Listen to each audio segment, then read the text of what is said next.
Hey, welcome to Scratching the Surface. I'm Jarrett Fuller, and this is my podcast about design criticism and practice. This week, I talk with the designer, educator, and writer James Goggin. James runs his own design studio, Practise, is on the faculty in RISD's graphic design department, and occasionally writes about design, typography, and branding for various design publications. He previously was the Director of Design, Publishing, and New Media at the Museum of Contemporary Art in Chicago and has taught at institutions around the world, including Werkplaats and ECAL.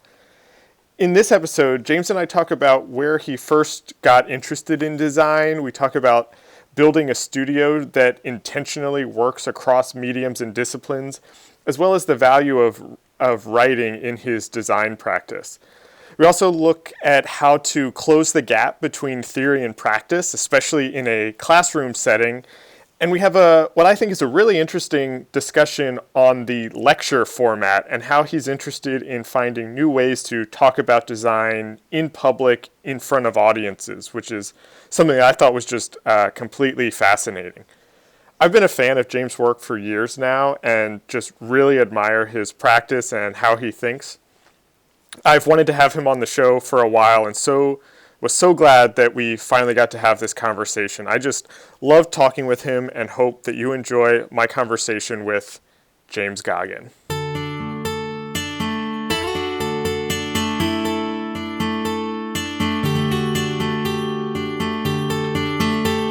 As I was kind of preparing for this and researching you, I watched a talk that you gave, I guess it was earlier this year at RIT.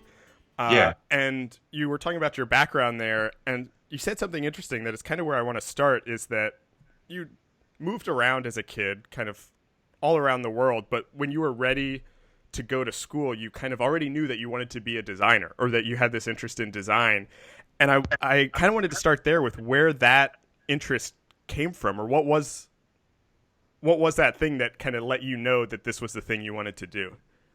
Yeah, I've often thought about this. I mean, I think part of it was an awareness of it all kind of started with typography. There was always an awareness. I remember being obsessed with, even as a kid. I mean, lived in Australia for the first 10 years of my life. My parents are Australian. And I used to even then remember, moving between different states in Australia, noticing the number plates, the license plates, and just sort of being fascinated by, depending on where you were, they changed color or they were slightly different letter forms. Yep. And that was sort of one thing that I was always just looking at. Type, I suppose, just vernacular type. Okay.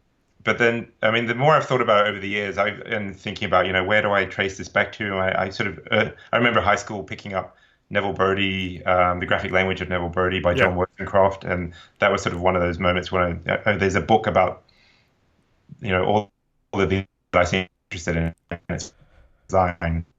But I think one pivotal moment that it seems, the more I've thought about it over the years, is the opening ceremony of the 1984 Los Angeles Olympics. Oh, interesting. And I was 9 at the time, and I was my family was living in Western Australia in Perth. So the last 2 years of us living in Australia before we then moved to Sweden and Denmark, and we kind of moved every 2 years for my dad's company. He worked for a Swedish company after that. But at that moment, I mean, only years later, I realized that it was Deborah Sussman and her incredible color palette and stencil typography and, massive kind of environmental blocks and structures. Mm-hmm. They were all visible in this old Coliseum in LA. And somehow there was hip hop. I was really into graffiti and hip hop, as much as one could find bits and pieces of that in Western Australia in the early 80s. And there was dancing and there were jetpacks. How all of this, I was like, this kind of blew my mind as a kid in the early 80s in Australia.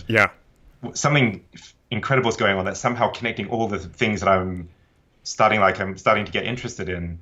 And the one thing that seemed to be tying it all together were these really super fresh fluoro graphics that I could just spot on the television screen. Right. And that was sort of a moment like I want to be involved in things that kind of tie all of that stuff together in some way. And that ultimately is how I've come to understand graphic design. It's this kind of discipline that connects lots of other interesting disciplines. Yeah, that's so. I've told this story to other people that I've talked to, but I love hearing that kind of recognizing kind of license plate numbers and how those numbers are different, because that was very much my experience. I've a very vivid memory of sitting in the shopping cart while my mom was grocery shopping and noticing that the 2 on one price tag was a different shape than the 2 on another one, and being like 3, 4, 5 years old and asking her, why do these look different? And, you know, I don't really remember what she said, but that's always kind of been this thing. And I was noticing it everywhere at this kind of early age. And then it sounds like it wasn't until years later that I kind of realized that, oh, this is this thing that people actually do. Yeah, exactly. And so I want to come back in a little bit to what you were talking about kind of graphic design connecting, because I think that's a really interesting point. But I want to just kind of finish this part of the story a little bit. So when you kind of went to school to study design, were you how aware of the profession were you? Did you know kind of what types of things you were interested in as a designer? Were you aware that kind of what a graphic designer does? Like, what was that knowledge like? I was gradually, the last 2 years before I then moved to London to actually properly study graphic design at Ravensbourne College of Design and Communication, which was then in South London, then very much kind of still sort of in the Basel tradition of hardcore kind of typography. For the last 2 years of high school, I was living in Wales, in Cardiff, and I found like there's an incredible record shop called Spiller's Records in Cardiff, and I would buy records from there. And there was I can't even remember the name, but there was a small art bookshop. And in the small art book, and I was sort of slowly starting to realize that I could walk into interesting art bookshops or interesting galleries that, as a kid, you kind of feel like I'm probably not allowed to go in there. Right. You know? Yeah. And I went in there, and then I picked up this incredible looking magazine that was really messy, and it was Raygun. Oh. And so I started just going in there every month and buying Raygun. Yeah. And then somehow miraculously, this shop also sold Emigre. And wow. And I picked up, and it was like this really big thing, like, what's this brightly colored big publication? And it was really expensive. Like, it was, I don't know how much it was. I mean, it was like £8 or something then, but that was sort of a bit pricey for me. Yeah. I was like, I got to have this. Like, I don't know what this is. And there's a lot of writing in it. Like, it seems like it's graphic design, but there's lots of writing. Yeah. So it was sort of definitely Emigre, Raygun, 4AD, a lot of the kind of hip hop stuff that I was into, but definitely getting a sense that, certain labels have a particular visual sensibility. And again, occurring to you that, someone's designing this. Who gets credited on this? There's Vaughan Oliver. There's another guy called Chris Bigg, and there's these super interesting photographers like Simon Labalestier, I think his name is. Oh yeah. And so you start to understand that, okay, there's not only graphic designers, but they seem to be they have this fun job of being able to just commission people they find interesting to work with them on things. Right. In the UK, you do a foundation year, usually somewhere else, before you then commit to doing a degree somewhere. Not like RISD where I am now, where everyone's kind of straight in on the foundation. And in my foundation, that kind of all crystallized. We had a fantastic teacher on our foundation course, and outside of Cardiff, and he showed us I Magazine. So that kind of was another thing that I started, that kind of really crystallized this idea of, this profession, and it's kind of actually quite interesting, and there are all these different modes of practice. So a lot of, really through magazines, I suppose, and through music and record labels. Yeah. I mean, it's interesting. I don't want this to sound like a reductive question at all. And I totally feel like the story that you're telling is very much mirrors my own experience of discovering all of these things. But when I look at the work that you've done as a professional under the name Practise, I would not have thought of Raygun and Melville Brody as kind of the early influences. Yeah. And I mean, I was the same way, that it was music, it was Brody, it was all of these things. And I don't think any of the work I've done kind of follows in that trajectory anymore. Yeah. How did that kind of transition happen as you were kind of growing as a designer? I mean, I think part of it was just pure inspiration, and even just what they represented in terms of the possibilities for what a graphic designer can do, and there's certain autonomy. And I think Brody was interesting because he obviously had sort of editorial influence at The Face. I used to buy The Face magazine a lot, and Oliver as well. Just this idea that imagine my work, obviously formally is very different from Vaughan's work, but at the same time, it was just for me what I found super inspiring was I loved the graphics, and also often I loved their graphics because I couldn't quite possibly conceive of matching what they do. Right. It was I appreciated it because it was so different from what I felt I was slowly starting to do with graphic design, but it also just represented it was so aspirational, the idea of imagine that you're super into various bands and your job is to be the person that articulates and interprets what these bands are all about. And so it was and the same with like The Face and fashion, and how to imagine being involved in fashion and art direction and working with photographers, working with musicians. It was, again, that whole connectivity and capacity to almost sort of get into things. Like I loved graphic design, but I wanted to also be an architect, and I wanted to be an artist, and I wanted to be a hip hop producer. Right. And I mean, this was all before the internet, where I didn't have YouTube to look up how to program an MPC or how to sample off records. So I kind of fell into graphic design, but it was graphic design was interesting because in my mind, very early on, and without even thinking about it, but to me, it seemed that graphic design was the perfect profession to get into that didn't actually necessarily involve graphic design, involved all the other. Oh, right. I mean, and as you were saying that, I was starting to think about my last question, and I had kind of reduced that to a formal comparison. But as soon as you started answering that, I realized that the approach or the methodologies are actually very similar in the fact that you're kind of often, I know that you design kind of custom typefaces for a lot of your projects. So there's this kind of authorship gesture, and you are very much present in a lot of the work in the way that I would say Vaughan Oliver, Neville Brody were, but in a very different way. Yeah, I think that's probably true. I think, again, the inspiration of, Brody, that was another kind of revelation, the idea that, these font choices that you have on your computer, I could add to that. Like a font that I might design could be on that list. And that just seemed mind-blowing as a graphic design student. Yeah. I very early on started, for a while I borrowed our family PC and was using CorelDRAW in Windows 95, and CorelDRAW had a very crude font making functionality of some kind. I forget what it was. It was very crude, but some of my first fonts were, the first version of Career Sans was in CorelDRAW. That's amazing. That was, to me, was incredible. That was really inspirational, getting to college and understanding that I could actually essentially produce software, like something that's installable and becomes visible, plugged into that vernacular infrastructure of being in a menu. That was sort of incredible to me.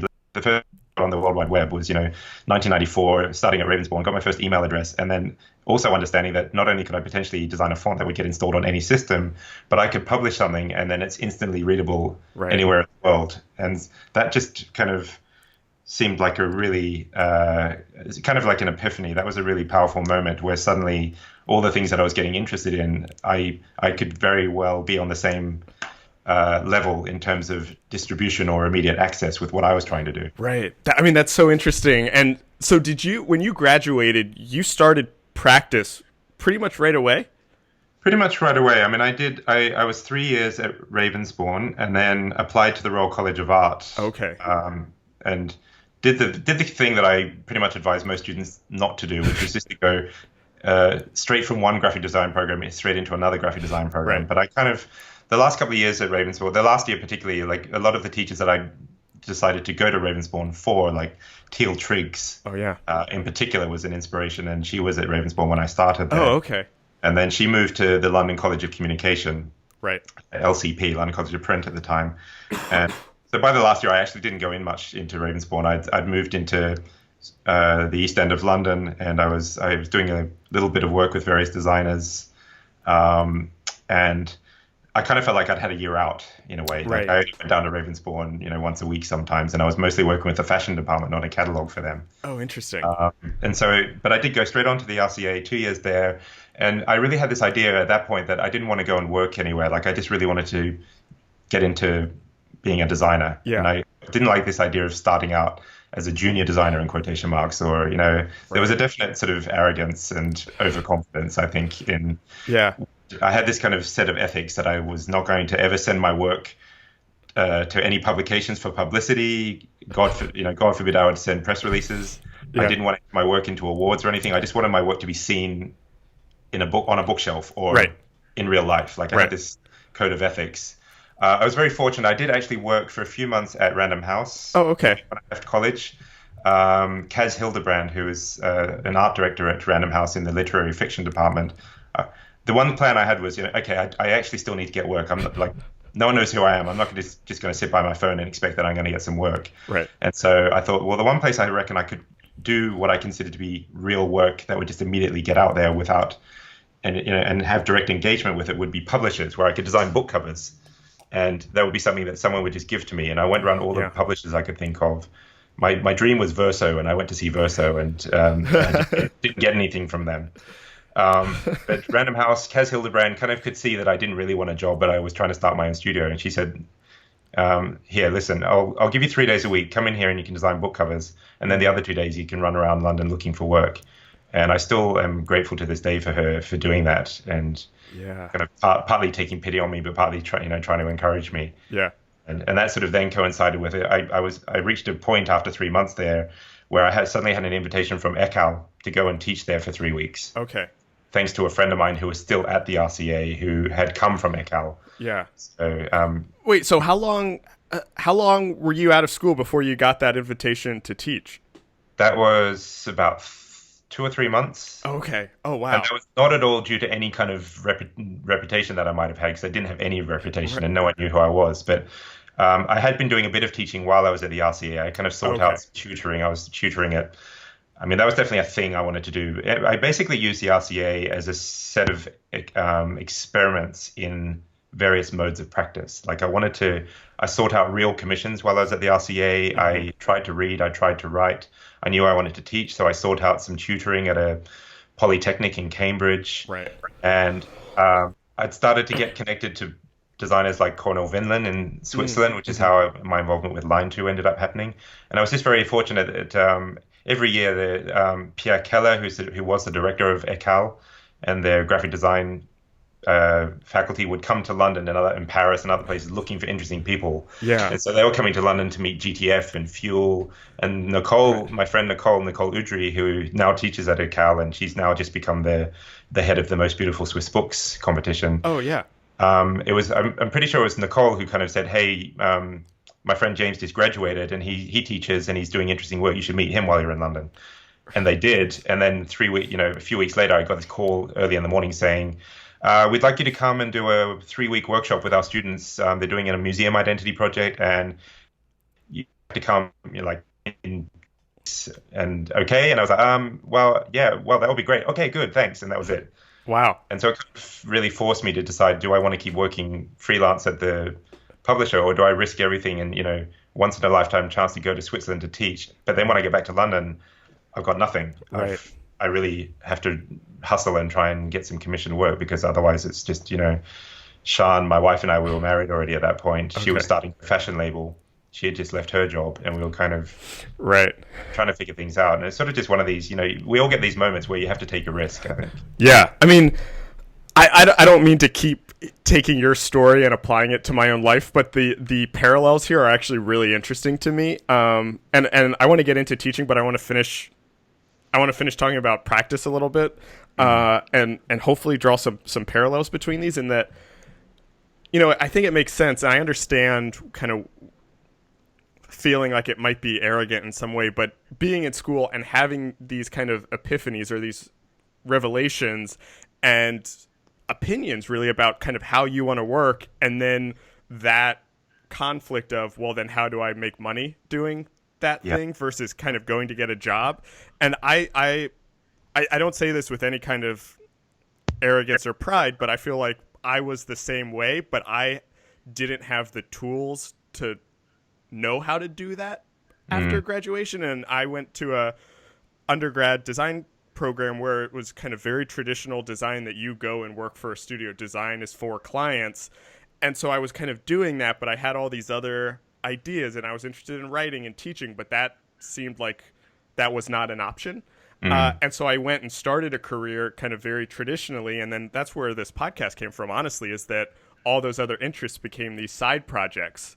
Yeah. And I was like, okay, there's actually a way that these can connect, and I don't know how they are. And so that's why I left a very good job to go back to grad school.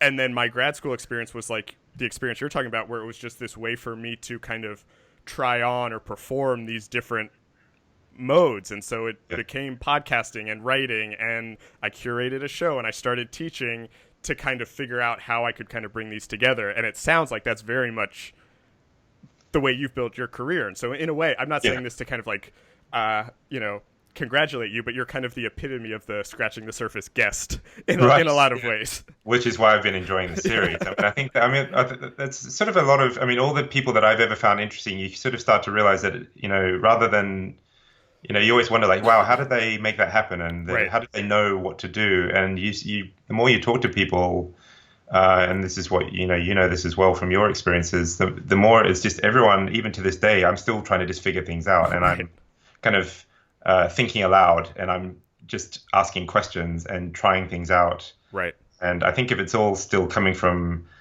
an honest place of curiosity and a desire to continue learning, people pick up on that, and you kind of just fall into various projects or enterprises or activities that really suit what, the various inquiries that you're engaged with. Yeah. Yeah. And, I want to, I can't remember if I read this in kind of your official biography, or if it was in that RIT lecture, but you talked about the name of your studio being Practice with an S, which in British English is a verb, and that was kind of this great metaphor for you, that design can be a noun and a verb.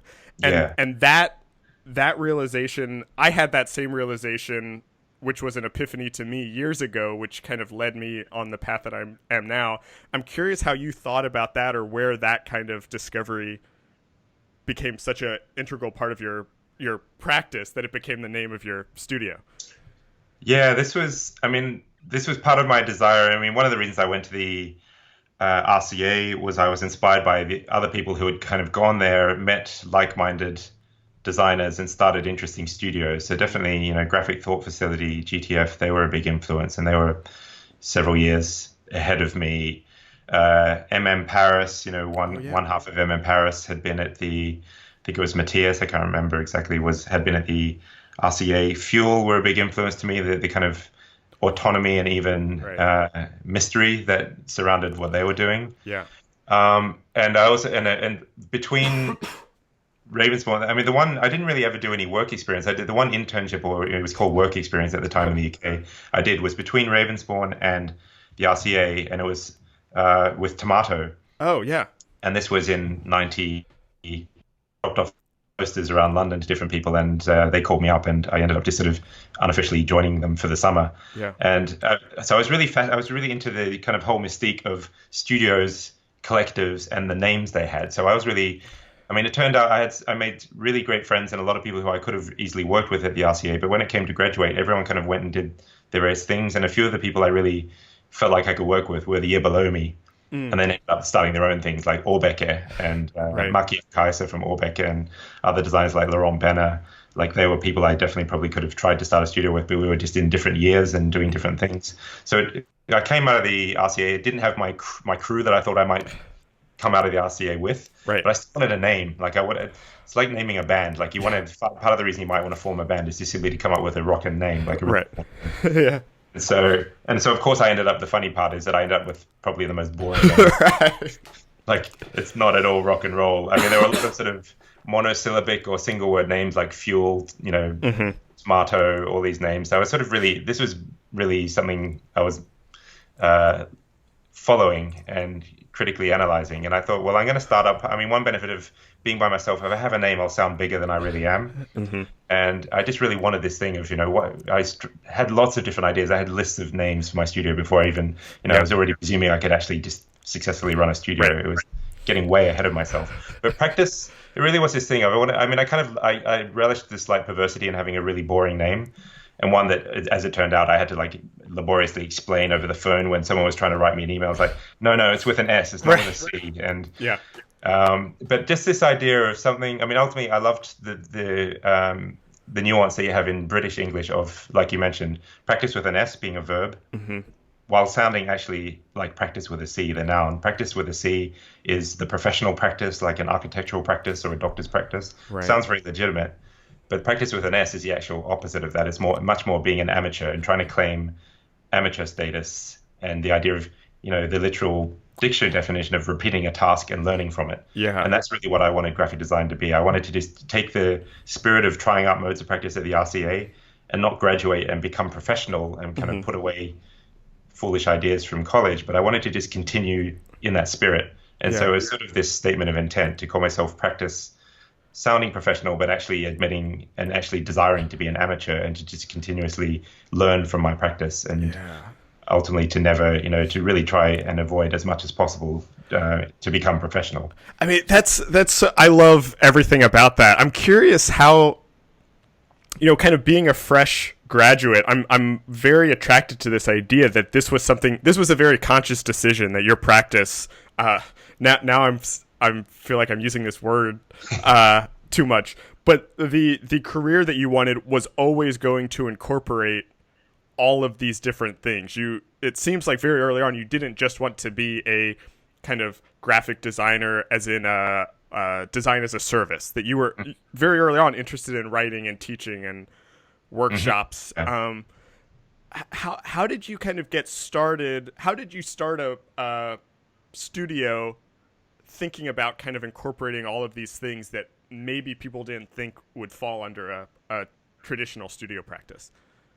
It by no means happened immediately, that's for sure. And, I had this strategy in my mind, but of course I would take any job that someone would give me. And I mean, even to this day, I'm surprised and grateful anytime someone calls me up or emails me with a project, and you kind of think, oh, wow, really? I'm going to, this is super, it's a fantastic project or an artist I really like. Definitely to start with, I was fortunate coming out of the RCA, you sort of build a network at the RCA, and I actually hung out a lot in the curating contemporary art department. And Teresa Gledder, who was the director at the time of that department, became an informal mentor to me. I kept going to all of their lectures, and then I started to get to know some of their students. I ended up designing posters for their lectures. And then they all went and graduated and got interesting jobs at museums or galleries around London. And then luckily I started to get phone calls from some of them saying, hey, do you want to design a frieze or art forum ad for this exhibition, or we need a website or something. So that was how, I was very fortunate that I did start to get interesting work early on, but it was very slow because I kind of also deliberately tried not to promote myself. My website was very obscure. I had, at the time, this was Flash era. Okay. Late 90s, early 2000s. Yeah. And, I was so used to having to click skip intro on websites that my whole website just said skip intro in massive letters. Oh, that's amazing. And it was very difficult to find out who I was or I didn't show any work. So I was kind of very being a bit obfuscatory in terms of promoting myself. But so it was very slow. Like I always wondered, a lot of other people just get work straight away, and it was very slow for me. But at the same time, it was sort of less sort of telling people, hey, I'm not just a graphic designer, but I also would like to be involved editorially, or I would like to contribute something to it, and never wanted to presume that I would be able to do so, or that it would be appropriate for every project. Right. But it was more just out of, through time, and because I was genuinely interested in curatorial practice or in architecture, and I would read about these things, and I would relish the opportunity to discuss the things I was into with the people who are actually practicing in those fields, that just gradually, I was fortunate enough to have enough clients who would, humor me, if nothing else, in terms of taking on my advice, or if I would sort of critique the writing sometimes, or I would find myself editing things if there was no editor involved on the project, or working with a small gallery and I would realize that the books weren't in any of the bookshops that I liked, and so I would start to look into distribution and start to advise them, like, you should not work with that distributor because we never see the books anywhere. So you kind of just find ways into understanding what you can contribute as a graphic designer. And, a realization over time for me was rather than deviating from a traditional graphic design profession by getting into these other parts of the project, to me, that is totally graphic design as well. Right.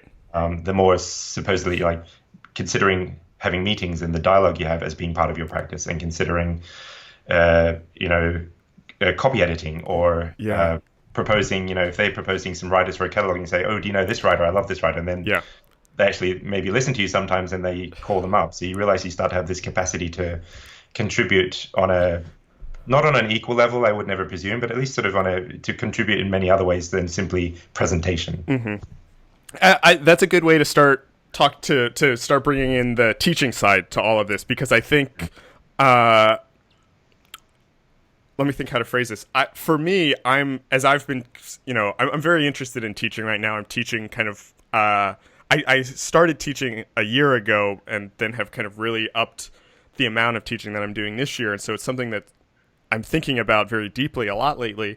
And I feel like I'm just now starting to see the relationships between my own personal design practice and the things that I'm doing in the classroom. And I'm curious for you, this is kind of two questions, because you had mentioned kind of very early on that you had an interest in teaching. And so I'm curious about that. But then I'm also would love to hear, essentially as soon as you graduated, you were teaching right away. And the fact that you've had these two things in parallel, do you even view them as separate entities, or are they all, is this all one thing for you? It's a bit of both in a way. Like they're definitely on various practical levels, they're definitely separate. Okay. Even just thinking, day to day at the moment, I'm in my second year of full-time teaching here in the US at RISD. And obviously it's very different planning syllabi and then having to jump out and do a Skype call with clients or talking to printers. But on the other hand, there is definitely a synergy and a kind of, in a way, I kind of feel like I can't do one without the other. And I'm definitely in both more theoretical and conceptual ways. And also I'm always trying to be sure, also in very practical ways, I'm trying to bring each side to the other, so definitely in a given class, I'm equally interested in talking on purely formal terms, or even just opening up InDesign sometimes, just to, like, I have this attitude of, let's be honest, you're here, maybe this is the only class you're going to have with me at RISD, and I have this kind of experience in this field, and if you want to ask me something, ask me and I'll show you. Like, it's this basic level, but I'm also going to assign readings, and I'm going to, critique the thinking behind this and get much more into deeper levels of things. But I also, and that's kind of the same with a graphic design practice. I value equally talking to a binder or to a printer as well as to an editor or a curator. And I think just this, for me, it's really, graphic design is far more about collaboration and dialogue and diplomacy even, and negotiation than it is about authorship or solo practice or claiming, ownership of anything. I'm sort of digressing a little bit here, but that's sort of what I'm trying to bring to the classroom as well. And I want to go back to something you said kind of at the beginning of that, though, because it's something that really struck a chord with me and is a goal of mine, both as a educator but also for this podcast, which is kind of shortening the distance between theory and practice and putting those things into kind of one space. And so making sure that theory and writing and thinking about these things are actually not disconnected from the making. And then also kind of in the classroom, if it's a studio class, bringing in readings and lectures and things. So you're looking at things formally, but then also theoretically, conceptually, culturally. So I have two questions around that idea.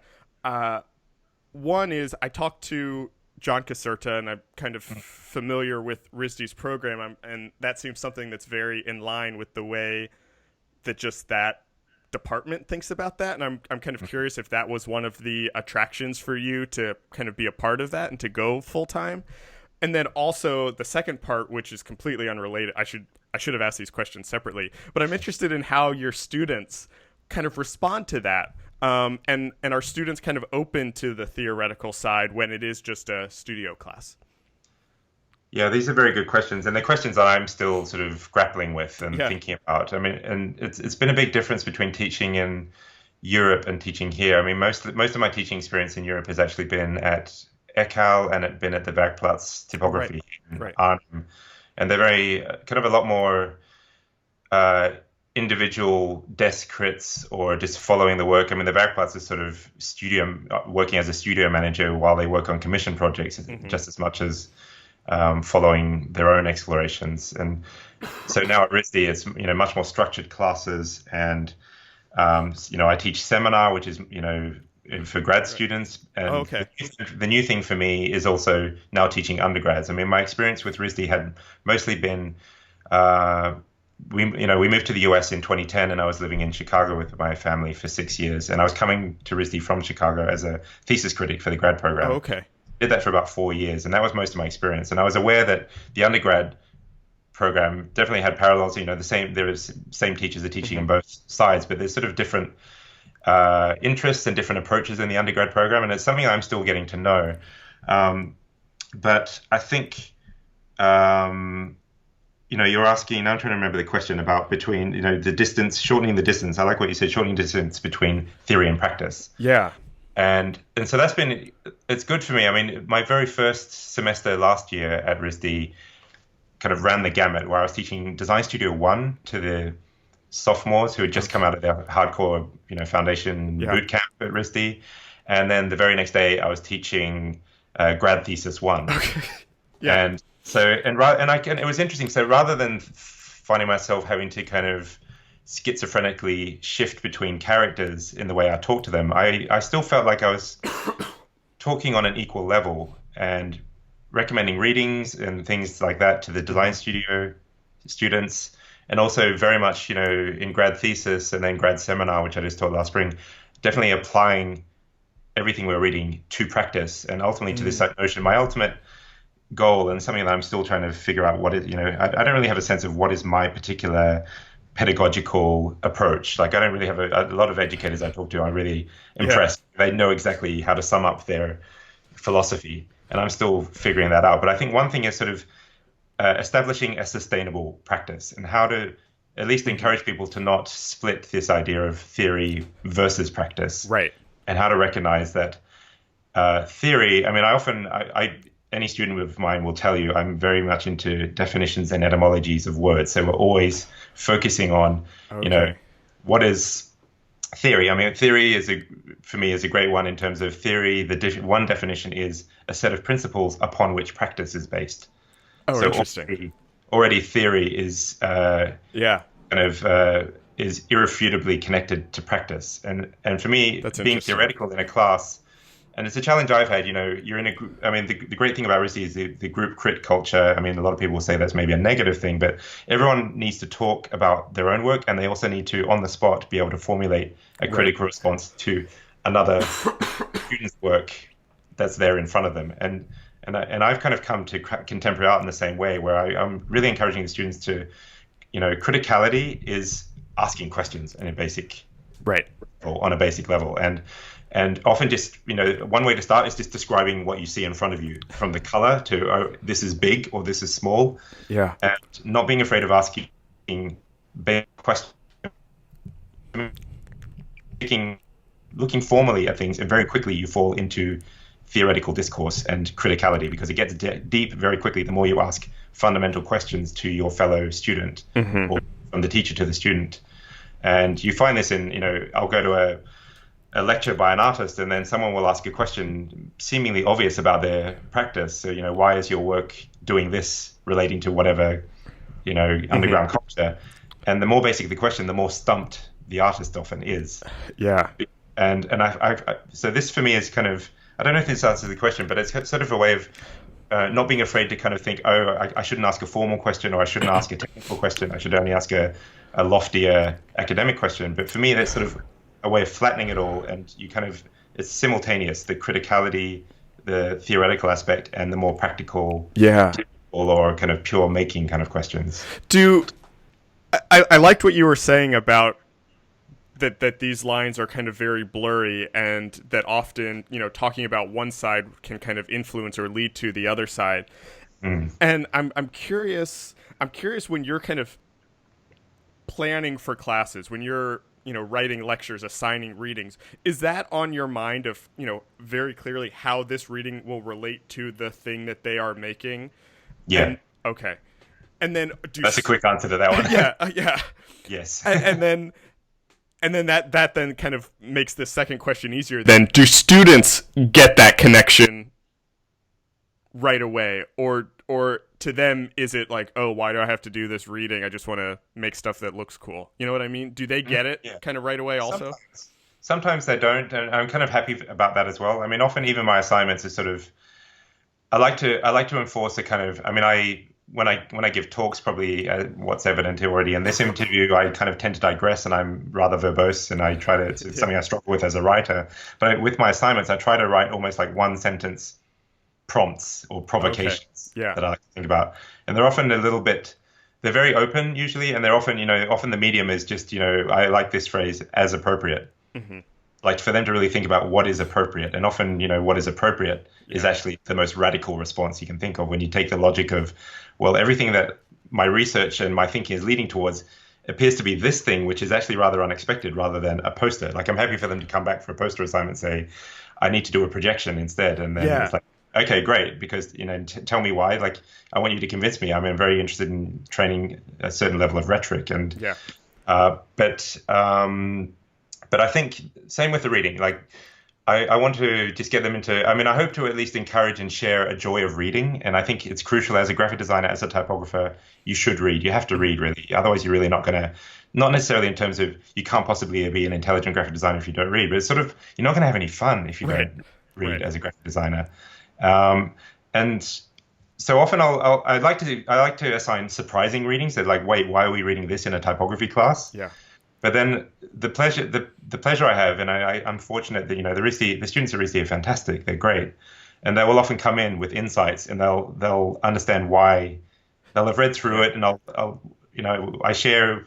We've got a great faculty. We're sharing ideas and strategies. I've been talking to Paul Salelis or Kinkitra, some of the new faculty who I've been fortunate to join with. I was talking to Paul recently about how can we get prompts, or what can we give them to come back with something when they're reading. And I've got them just coming back with one word that they've picked from a reading.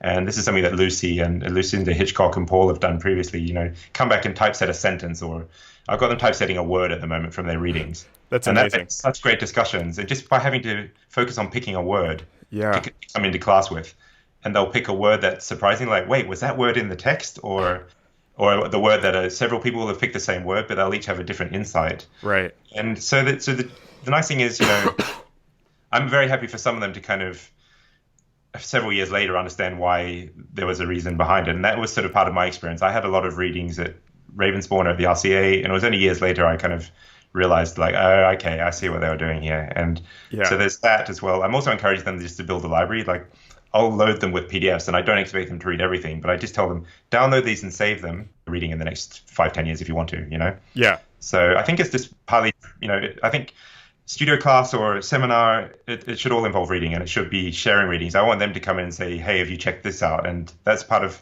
the joy that I'm sure you would probably agree with teaching, where it's this mutually beneficial arrangement where the ideal for me is they're putting me onto just as many things that I'm putting them onto. Right. Yeah, exactly. I love everything about that. I mean, you were very generous in sending over a couple of your syllabi for your classes that you're teaching, and I looked at all the readings, and there was quite a few that I had never read, and I was like, I shouldn't say this on while we're recording, but I was like, I was downloading these. You borrowed them. Yeah. I was like, oh, these are interesting, and I do the same thing, and I asked that question very selfishly because I'm the same way, where I love reading. I read all the time. On the websites for all my classes, again, just loads of PDFs and things that are sometimes very related and sometimes a little less related, but there are connections there. And it's because, it's kind of that building that library and wanting the students to kind of see all of these things, and I think I've had varying degrees of success of making the connections that I'm still, figuring out. I mean, I think part of it's really always wanting to emphasize, regardless of class, emphasize that, in a sense, I mean, I often talk about this, is sort of, you can think of it in two ways. You're either, as a student, you're often talking about, when I'm out in the real world, there's either no real world or actually school is also the real world. Like, you're already in it. Like, right. As a student, you can, if you want to make something in multiple and distribute it, there's nothing stopping you. So you're already there. You're already in context. And so for me, typography class, if I get them reading about urbanism or architectural space or curatorial practice, it's still sort of, that's the context in which you as a typographer will be operating, and you're going to come up against spatial or editorial or curatorial concerns that inform or constrain or have an effect on your typographic practice. Right. So for me, it's in a way, it's kind of almost a heavy-handed way of me saying that, yes, let's read some typography classics, but also you need to know about this, because right. As a typographer, your work is going to be kinetic and fluid and spatial. It's not just thinking about black and white forms on a page. Yeah. Yeah, I love that. That's a good way. This is a good way to kind of transition into talking about writing a little bit. I have just a couple more questions to kind of start heading into the end, but I was very curious about your writing practice, because you've been kind of writing and publishing throughout your whole career also, and it kind of sounds like that was a very intentional decision. I'm curious kind of where that started and kind of how you got into writing as part of your practice. Yeah, I mean, it was less intentional, definitely more aspirational. Like, okay. I kind of like the idea of being a graphic designer who writes. Okay, yeah. And to this day, I make sure to never describe myself as a writer. Okay. But I do, biography or whatever, I list that I write. Right. I write, but I'm not a writer. Like, I try to write. I essay. I love the definition of essay is, a try. And I mean, part of it was, again, starting to understand the kinds of designers whose practice I admired. I realized that a lot of them taught and a lot of them wrote. Mm-hmm. And I admired that, confidence and that criticality of trying to, and also sort of generosity, I would call it, to share one's, thinking in public. And it was this paralysis and fear I had for a long time. So I still, to this day, I don't particularly think I'm not that great a writer. I rely heavily, Shan, my partner, is a fantastic editor and writer, and she is strong. She helps me out a lot and critiques me, as do other editors. Yeah. But at the same time, I kind of, the very first piece I wrote in public, I think, was for ... this piece about color, which has turned into this ongoing series of lectures that I give in a body of research work called Pop Culture Color Theory. Oh, okay. And I felt like it wasn't ready for publishing, and then now when I reread it, it's sort of very flawed. But I think it was a breakthrough in terms of, okay, you're scared of writing this. In the minute you see it in print, you're going to want to revise it and edit it. Right. You might even want to contradict some of the positions you were occupying at that time. Yeah. But the fact that it's out there and it solicits feedback and dialogue with other people was amazing and really valuable. And so that's what I like about writing. I find it very difficult and painful to write.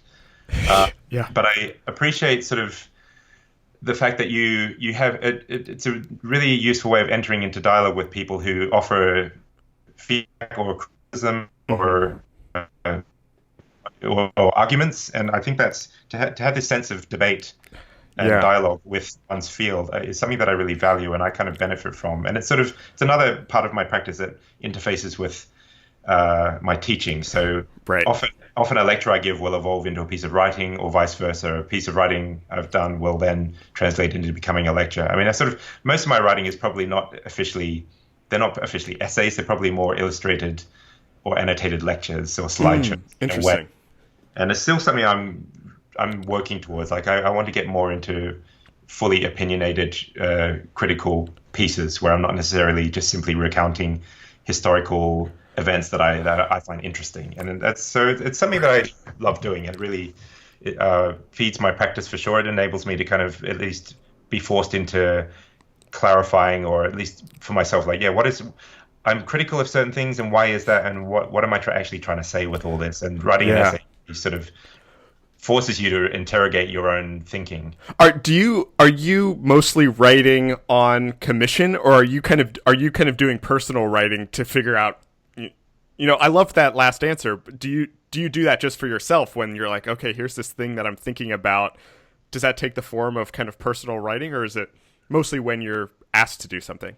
I like being asked to do something because it's, one of the, it's, I think a lot of us, we all love having constraints forced upon us and Right. then trying to fight our way out of them. And so I actually I find that easier in a way to be commissioned to write something. It's like, okay, at least I know what I can push against.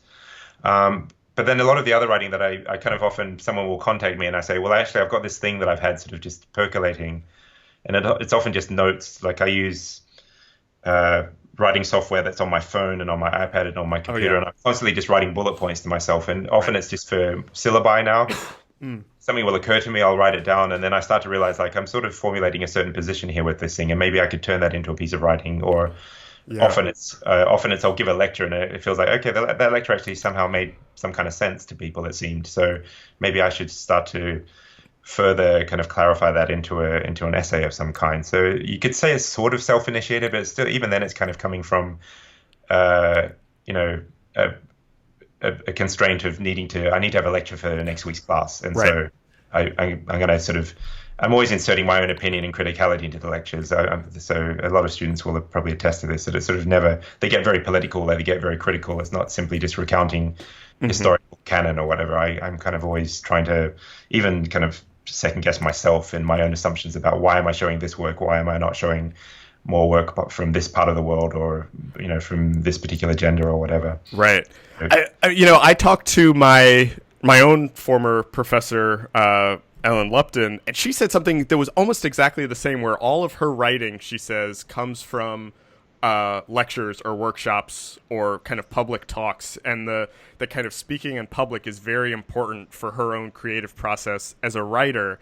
And hearing you say that, it's almost like it's reminding me of kind of like a stand-up comedian or something, where it's kind of like you're yeah, working these things out in public and you yeah, can kind of get absolutely. that. That's the thing. I mean, it's a rare moment. I mean, I've really come to appreciate the lecture as a valid graphic design format Yeah.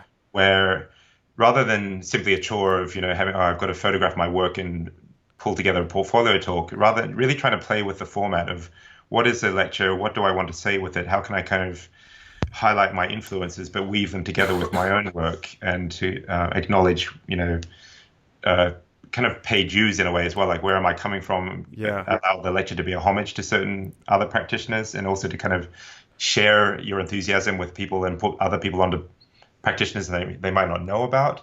But then also even just, can I add sound? I mean, the Mm. last version of pop culture color theory that I did at the design office here in Providence a couple of years ago had multiple projectors. It had a smoke machine and had a Oh sound. wow.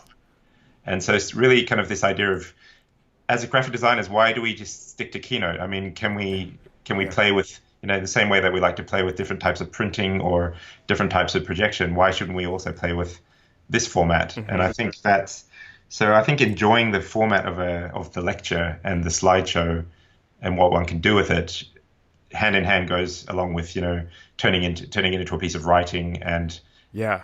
that writing also becoming an influence on my design as well. Like I think formally some of the realizations I have through writing start to influence, how a piece of design might actually look in the end Oh, as well. interesting. Yeah. Do you? I love that kind of playing with the form of the lecture, and that's something. This is starting to lead into kind of the end of the conversation, where I kind of ask a lot of the similar questions. And this is a question that I ask everybody, but I'm going to ask it to you in two different ways because I like what you're saying about kind of playing with the form of the lecture is something that's very interesting to me, and as I've been doing, as I've been recording these for a year now, I've my my original kind of plan was that I was very interested in design criticism, and so I thought that these interviews were going to turn into some sort of book or text about what I thought design criticism could be. And then I kind of realized that the podcast was this actually interesting form in and of itself and might Mm. reach people who think that they're not interested in design criticism or say they're not into reading about design. And so this kind of playing with the form of design discourse is something that's very interesting to me. And so the question that I ask everybody is kind of what they think is missing or lacking in kind of current design discourse, or what are the issues that they wish people would be talking about, writing about, lecturing about more kind of in 2017. So that's one question. But I'm also interested in the form that these things can take, and if you have thoughts about other ways that we can kind of initiate this kind of deeper discourse that we're talking about. Mm-hmm. The first part of the question is a big one. I mean, that's sort of, and it's one of those things where you kind of, the minute it's very easy to be critical in certain ways about the level of, graphic design criticism, perhaps compared with, say, art criticism or architecture criticism. But at the same time, whenever I'm critical about it, I'm aware that, well, what am I doing about it? Like, right. To Design Observer and I'm not, or, to other things. So I've sort of, in general, I feel like it's heading in a healthy direction. I feel like something that fascinates me is, imagine if film criticism or architecture criticism or art criticism, imagine if graphic design criticism was at that same level in terms of maybe taking certain designers to task over, I don't know, even just on the bad binding of a particular book. I don't know, on that level perhaps, or even on, whether it's ethically appropriate to work with a given client. I think there's sort of an ethics and politics in graphic design that I personally would like to see explored further. Mm-hmm. And as I say that, I'm always fully aware that, it's easy to pride oneself working only in cultural realms, but at the same time, as I always point out, even to my students, working with the Tate or working with other clients, you look at who's sponsoring these exhibitions and it's still BP or right. Barclays Bank or, all of these things. So it's sort of, I think the very things that I would criticize or express a desire for with criticism at large are also things that I'm constantly grappling with in my own practice in terms of the ethics and morals of how I'm working and things that I try to be aware of. Particularly politics right now, just given the situation we have in the UK and here in the US. Yeah. And I've been grappling myself. It was a major moment for me. Grad Thesis 1 class, I'm very fortunate to teach that together with Bethany Johns. It's one of the first times I've actually co-taught a class ever. And it's just it's a real joy with Bethany. Yeah. And the night after the election, when we realized what had just happened, it was our Grad Thesis 1 class. And of course we had to throw everything we had planned out the window and just sit there collectively mentally processing what the hell had just happened. Right. And I think just that the discussions we had then really was, it's something I by no means have a solution for. And I've made a few nice looking protest posters here and there. But, one thing I'm really thinking about a lot is how can we contribute on a critical level and sort of questioning ourselves as a profession, but also what can we contribute to, especially in this kind of post-fact era as graphic designers, to how can we make things more understandable and accessible in terms of here's what's really going on with the Healthcare Act, or here's what's really going on. And how can we, we seem to have the skills to deal with that as graphic designers and to somehow, and we have the distribution methods, Instagram, Twitter, the web. And I'm just kind of really starting to think about what can we actually how can we contribute and actually help clarify the mess that we're in, and in an accessible, not speaking, not preaching to the choir, but somehow how can we really engage with the public, the public realm? I don't know. That's the sort of bit long. I could go on, but and obviously I'm inarticulate in sort of expressing this, but these are things clearly that I'm sort of trying to mentally process and think about what can we do as a profession. Even speaking as a profession, I find graphic design is so wide ranging, and a lot of what is graphic design are things that I don't really relate to in terms of what I trying to address. And I speak as someone who myself recognize I need to be addressing it further as well. Yeah, no, I am 100% with you on that, where I had just started recording these when the election happened, and there was this sense where it's like, wait, why should we be talking about design now? This seems so like a waste of time. But it was actually a very clarifying moment for me also, where it was like, oh, this actually helps me see the type of design criticism that I'm talking about that I want to see. Is that, look, I love talking about typography and color and layout, and I think that that's important, but we also should be talking about the impact of designed objects on the world, and things like fake news and filter bubbles are all design problems in a sense, and that's something we should be talking about also.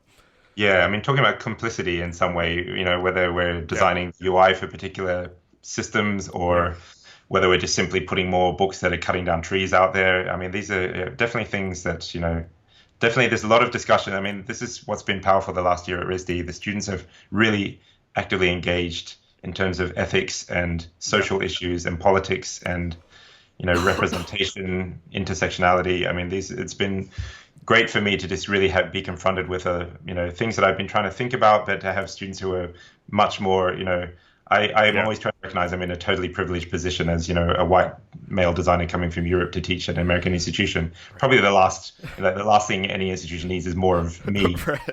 But to have to become more aware and have great conversations and try to think about how can we truly try to pull this all together. And definitely discussions that we're having among the faculty at RISD with the students. And I think something you're obviously doing with your podcast, and that I think a lot of us aim to do with, how can graphic design, again, it's all coming down back to theory and practice and graphic design recognizing the context in which it operates. I think that's kind of a basic summary, I would say. Yeah, I love that. I mean, I almost kind of want to just end it right there because that's such a great kind of summary of everything we've been talking about. I do have one more question.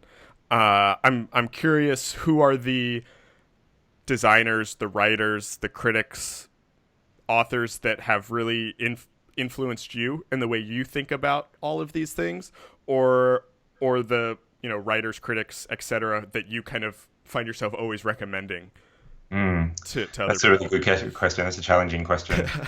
That's why I say this one for last. Like, just put on my reading list, for example. I mean, I've been getting, a lot of, I must say Hans Ulrich Obrist has been putting me onto people like Edouard Glissant, who's the I don't know him. French Caribbean philosopher. Okay. Whose writings are fantastic. And I've been also, I think, again, thanks to various exhibitions and mentions that Obrist has made to Etel Adnan, who Lebanese artist and writer, novelist. And then, this people like Hal Foster and years ago, like Paul Virilio, and going further back, Raina Banham has always been a big influence. Oh, yeah. Designers like, Paul Ellerman was someone who came to talk briefly at Ravensbourne, and I worked with a little bit. Oh, yeah. While I was at Ravensbourne, and he's, continues to be an influence. The list could go on and on, but I think it's sort of equally. Keller Easterling is another one. Another writer I think is, I'm eagerly following and excited by the way that she sort of deals with space and urbanism and infrastructure. Yeah. I'm always trying to talk about graphic design. This kind of, again, graphic design and rooted in its context. I think I like to talk about graphic design as being infrastructural. Yeah, I love that. Being plugged into the city. So these are sort of all from these different areas. They're kind of sort of writers that I by no means have fully read. I sort of really, I'm constantly was surrounded by stacks of books that I'm trying to read, and fully aware that I'm never reading everything I should be reading. And but I think that's a very fortunate position to be in, to feel like I could just keep reading until the end. Yep. I know exactly what you mean. I was just complaining the other day how my stack of books to read is rising faster than my stack of books read. Yeah. So I get it. Yeah, it's a condition. It's a fortunate condition to be in, but it's a challenging one too. Yeah.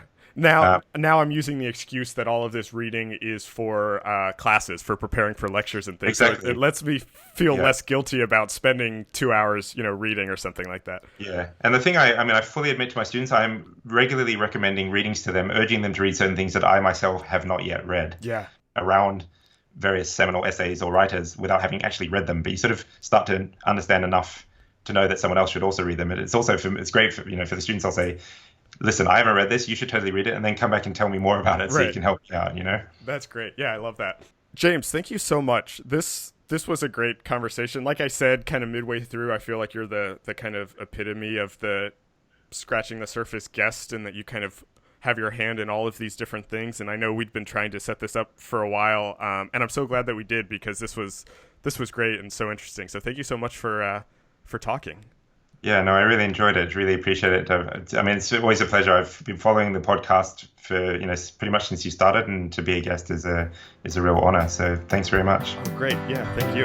This episode was recorded on September 22nd, 2017. Our theme music is by Andy Borgasani. We're on Twitter and Instagram at Surface Podcast. You can find us on Apple Podcasts and SoundCloud, and at scratchingthesurface.fm. Thanks for listening.